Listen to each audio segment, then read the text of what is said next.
প্রেগনেন্সির এই ৯ মাস শ্বশুরবাড়িতে থাকা মেয়েরাই জানে যে মা ছাড়া মা হওয়াটা কতটা কষ্টের। আজ পৌষ মাসের প্রথম বৃহস্পতিবার।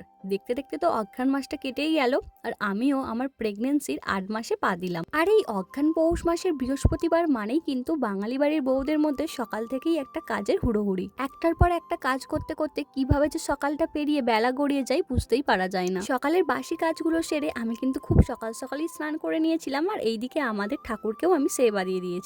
তারপরে আমারও জোর খিদে পেয়ে গিয়েছিল, তাই এখানে মুড়ি দিয়ে খাওয়ার জন্য আমি কিন্তু আলুর তরকারি করে নিচ্ছিলাম সকালবেলায় ঝাল ঝাল করে। আর যেহেতু বৃহস্পতিবার, তাই সকাল থেকে রাত পর্যন্ত কিন্তু আমরা নিরামিষই খাবো।